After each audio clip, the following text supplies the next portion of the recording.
Hi everyone, so we're back to give you another rundown of how things went in week 3 of the Alabama Legislative session. I'm going to talk to you about a few priorities for the ACLU of Alabama this week, as well as a few things that you should know about that might just be coming around the corner. So, we started out the week really productive and strong by joining Alabamians for Fair Justice for their Fair Justice Lobby Day on Tuesday right at the State House. This was about engaging lawmakers from all across the state with people who have been directly impacted by the criminal justice system in Alabama. We had directly impacted family members as well as formerly incarcerated people join us to have the conversations that have been needing to be had with lawmakers about the criminal justice system here in Alabama, about the crisis happening in our prisons, about the crisis occurring with the parole system. And right here at the State House, we were actually engaging lawmakers in these conversations in hopes that we can now advance the criminal justice reforms that are very much needed in this state. And so you'll be hearing more from the ACLU as well as the Fair Justice Coalition about the work we'll be doing in the coming weeks and months ahead to get bills across the finish line that can dramatically impact in a substantive way the Alabama criminal justice system.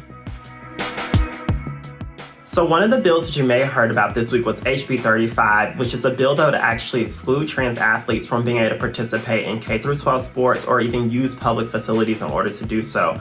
The ACLU has been vocal in its opposition of this type of legislation, both here in Alabama and all across the country. And we joined partners this week back to the State Government Committee in order to hope that this bill would not get across the finish line. Unfortunately, it did pass out of the State Government Committee, and now it will go to the House floor for a debate. We need you to start contacting your lawmakers right now in order to voice your opposition to this bill, and stay tuned because we will continue to get you information about how we voice our support and push back against this type of discriminatory legislation.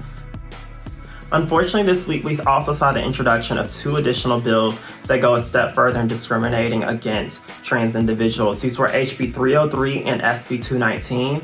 Both are bills which will actually criminalize the act of providing gender-affirming care for medical professionals to trans individuals, particularly children. And the bill also will actually even go a step further by criminalizing the act of even providing the type of supports that school counselors can for trans children in order to make sure that they feel affirmed and cared for, even in their school environments. These are bills that we will absolutely not tolerate, and the ACLU will fight every step of the way. As they go further, we'll keep you updated.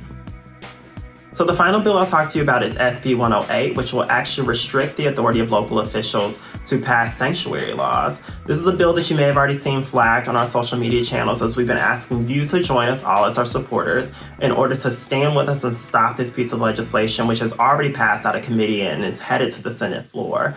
We need to stop this, and we need to make sure that local immigrant communities feel safe and protected. And it's up to local officials to be able to decide the policies and laws in which they want to pass in order to do that and to prevent the intervention of agencies such as ICE, who can cause extreme harm and terror to the communities in which they come into. And so what we're asking is for you to stand with us, to support local immigrant communities, and to also contact your local officials in order to make sure that they do not support this piece of legislation, that they let the legislature know that they will not support it as well. Stay tuned for more updates throughout the week. Next week, we will have more bills moving, and we will keep you updated as the Alabama legislative session continues.